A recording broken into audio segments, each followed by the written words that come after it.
Hast du das heute aufgenommen? Boah, das hat mich was... Das war so schön. Die waren so jung, ja, die haben so schön gespielt. Ich hab das voll bewegt. Ja.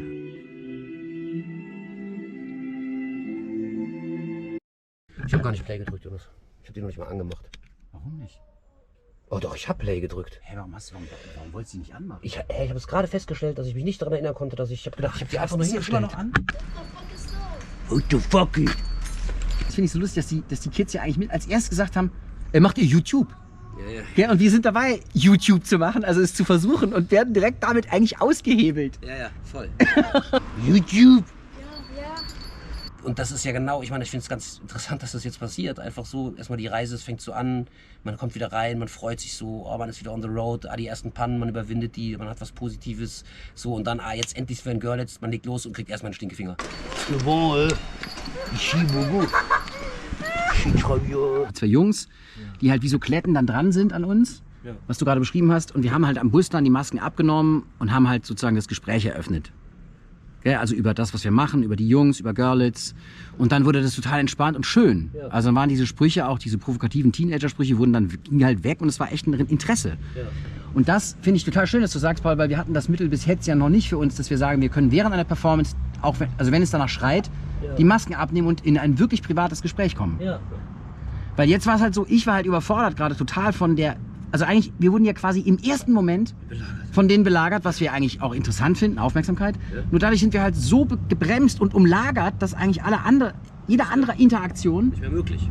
Also weil da waren Möglichkeiten mit kleineren Kindern, die eher so geguckt haben, ja. Oder auch Leuten, die Interesse signalisiert haben. Oder ich hatte Bock mit den Taxifahrern eigentlich. Ich wollte denen Geld geben, dass sie uns wegfahren. Ja, aber dann war das wieder so dran an uns, dass die Taxifahrer die Türen zugemacht haben. Taxi, Taxi.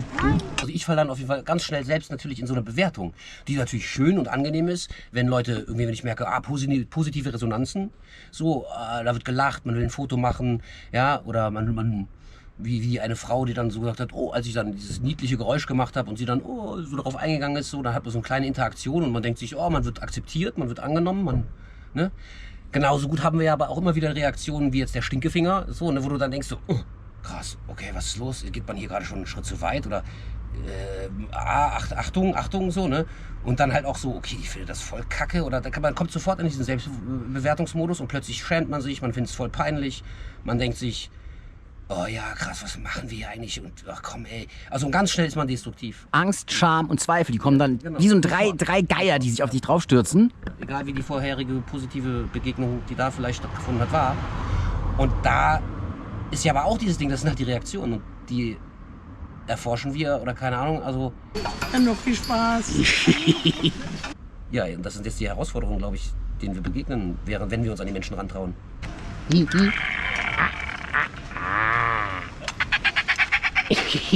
Ich würde noch was hinzufügen gerade, weil wir haben gestern, habe ich ja den Begriff des Jetzts eingeführt, gell, dass uns diese Performance ja eigentlich maximal ins Jetzt bringen kann.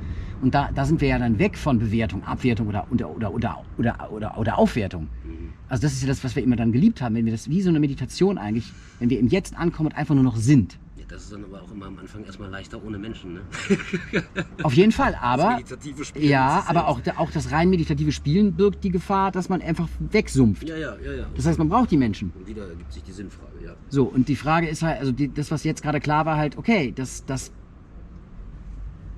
ja. Also, dass man gnadenlos auch in dieses Bewerten reinrasselt und dann kommt noch ein Mittelfinger und die Kids fragen nur noch YouTube direkt und man denkt sich, scheiße, ey. Ja, Fragen über Fragen. Was machen wir eigentlich hier? Au revoir, Monsieur. Cheers, Mann. Auf den ersten Tag. Zweiten Tag. Ja, den ersten Spieltag. Ach, den ersten Spieltag. Ja, Mann. Und die blinzelnden, einäugigen Riesen, die immer unsere Begleiter sind bei jeder Reise. Egal wo wir stehen, sehen wir diese blinzelnden Windräder. Krass. Wie heißen die bei Odysseus? Zyklopen oder so? Zyklopen. Ja. Kyklopen.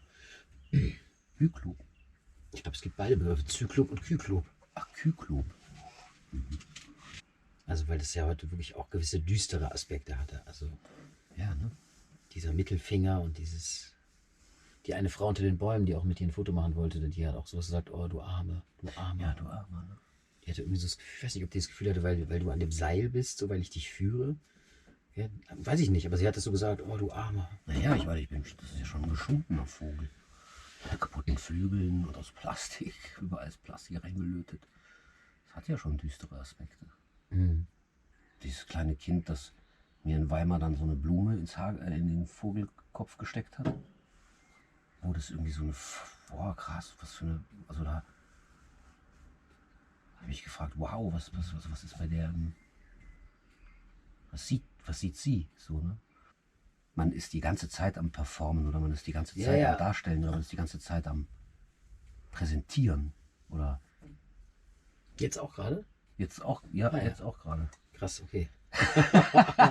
I'm Ja, sorry. nee, ich meine, ey, wir probieren, es ist echt ein krasses Experiment. Ich weiß genau, was du meinst. Ich habe die Selbstbeobachtung ist maximal. Also Ja. weil ich auch immer denke, boah, es ist interessant, das Gespräch mitzuschneiden.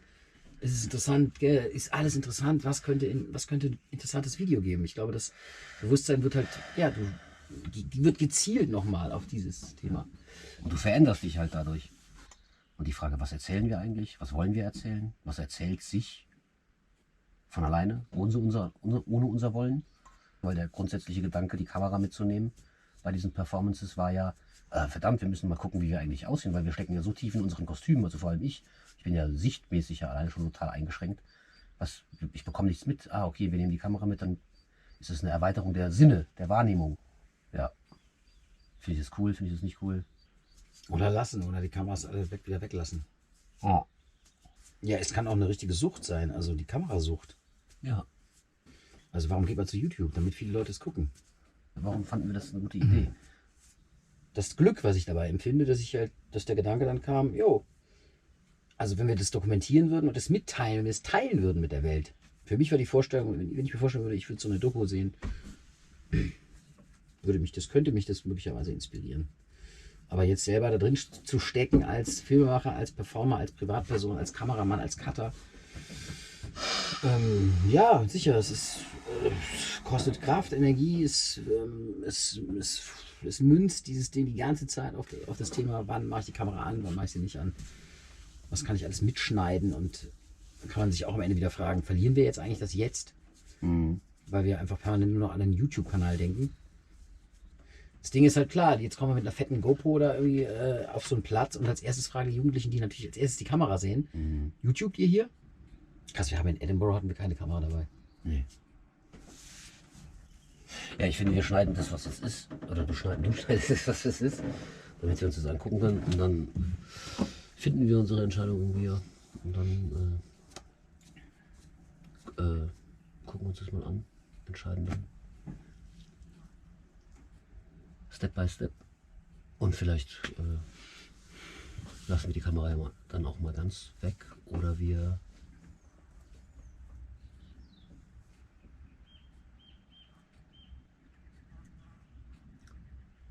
kommen erstmal wieder ins Spielen.